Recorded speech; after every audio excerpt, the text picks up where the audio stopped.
What is critical thinking? It's a grand-sounding term, but its essence is simple. It is the art of thinking about your thinking while you're thinking to make your thinking better. Imagine your mind as a telescope, pointed at the stars, but if the lens is smudged or out of focus, the image you receive will be distorted. Critical thinking is cleaning and calibrating that lens. It's not about being negative toward others. It's about being rigorous and honest with yourself. It's the engine of skepticism. It's the fuel for inquiry. It's the bedrock of scientific discovery and human progress. The first and most fundamental tool in your critical thinking kit is the art of questioning assumptions. Assumptions are the invisible bedrock of our thoughts. They are the things we accept as true without proof. We assume the sun will rise tomorrow. We assume the floor will support our weight. These are generally safe bets, but many of our assumptions are not so benign.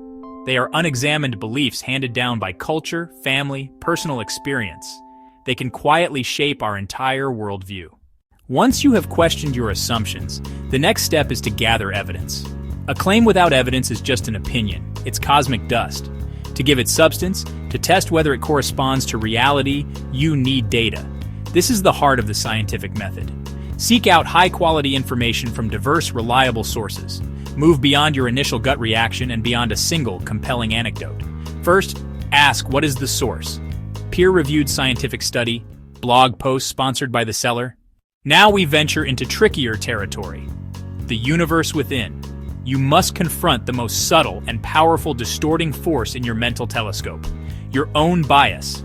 Biases are the thumbprints of your personal history, your culture, your biology on the lens of your perception. One of the most common and seductive biases is confirmation bias. This is the tendency to seek out, interpret, and remember information in a way that confirms your pre-existing beliefs. Your social media feeds, curated by algorithms that want to keep you engaged, become powerful echo chambers. The first step to counteracting this is to actively and consciously seek out dissenting opinions and contradictory evidence. The modern world prizes speed. Fast food, fast internet, fast answers.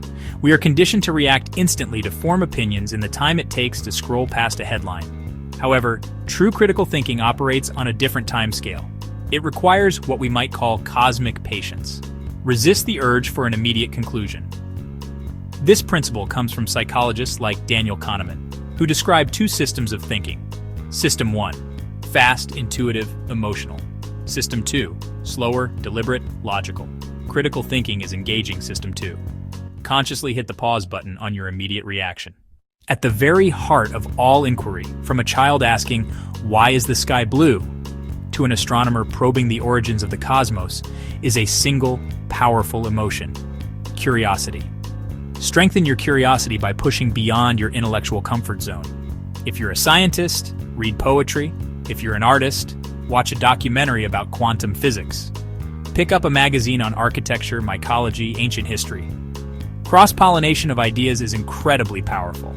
It prevents your mind from becoming rigid and helps you see hidden connections across knowledge. This next hack is perhaps the most difficult, requiring not just intellect, but profound courage. It is the practice of actively challenging your own most deeply held beliefs. These are the ideas that form the core of your identity.